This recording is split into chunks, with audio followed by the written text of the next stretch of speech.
As a child, I had the privilege of occupying the most spacious room in our house. A peculiar layout divided our family home into 2 levels, with my room situated on the lower floor. This privilege stemmed from being the only boy among my siblings. I enjoyed the extra space and a full-size bed since I was 12 years old. However, at the age of 12, an unusual series of events began to unfold. For several nights in a row, I woke up inexplicably, struggling to fall back asleep. This was highly unusual for someone my age. Even with a fan generating white noise, I couldn't pinpoint the source of my disturbance. One night, while refilling my glass of water, I thought I heard something inside my room. The faucet turned off, and the room was eerily silent. This eerie feeling prompted me to investigate, and I reached the doorway, perplexed by an unexplained sense of unease. Soon after, I decided to sleep on the living room couch. It was a better option, even though I still had trouble sleeping. On another night, I awoke to sounds from the kitchen, where the fridge's light glow and the sound of someone rummaging through it chilled me. My parents were out for the night, so I had no choice but to go back to sleep, despite my discomfort. The next day, my mom noticed an unpleasant odor in my room, but I couldn't detect it. Ignoring her advice to clean up the smell proved to be a grave mistake. That night, we switched on the air conditioning due to the heat, but my sleep was again disrupted.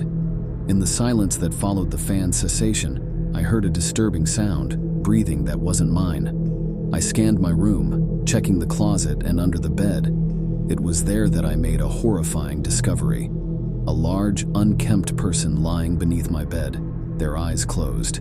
I scrambled backward and screamed for my dad, who quickly removed the intruder as my mom called 911. The ordeal left a lasting impact on me, making it difficult to sleep comfortably in my own room. My dad installed security cameras, and we disposed of any opened food in the fridge, concerned about potential contamination.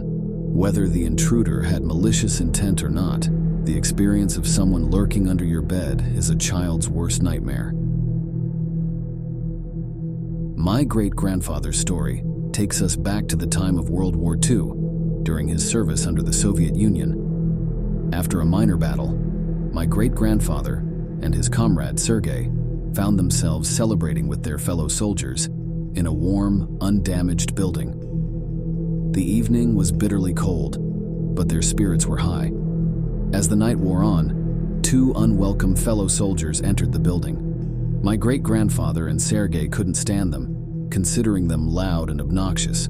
Seeking a quiet moment, Sergei asked my great-grandfather to join him for a smoke. In the freezing cold, they lit their cigarettes and enjoyed a conversation about their recent victory. As they contemplated returning to the warmth inside, a distant, agonized scream pierced the night. Fearful that their comrades might be under attack, my great-grandfather and Sergei rushed back into the building, grabbed their weapons, and called for reinforcements. As they ventured deeper into the dark woods, my great-grandfather began to feel a growing sense of dread and foreboding. The distant screaming ceased, but an eerie, distressing feeling hung in the air. Unable to locate the source of the cries, my great-grandfather and Sergei decided to split up with the other soldiers. After a few minutes of tense exploration, they traced the mournful cries to their origin. What they discovered was horrifying. 2 German soldiers, one dead and one alive.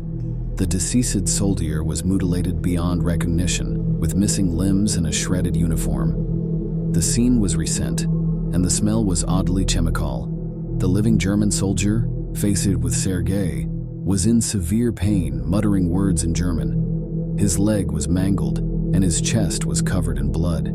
He screamed phrases like "Das Kolas" as Sergei ended his suffering with a single shot.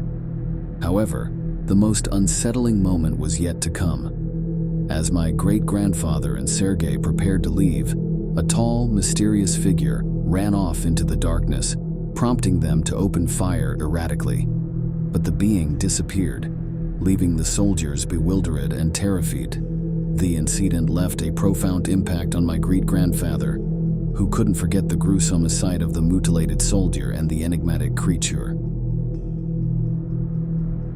When my fiancée Morgan and I moved into our cozy house in a tranquil town, we expected a peaceful beginning. Little did we know that our new neighbor would soon turn our lives into a nightmare. In the early days of settling into our home, we introduced ourselves to the neighbors, discovering a pleasant older couple next door. The neighbors on the other side were more distant, and we hadn't met them yet. About 2 weeks into our new life, we were in the midst of unpacking and decorating. Morgan was cooking in the kitchen, and I sat at the table browsing for area rugs online. The stuffy air prompted me to open the back door, revealing a large backyard. However, what I saw outside left me in shock.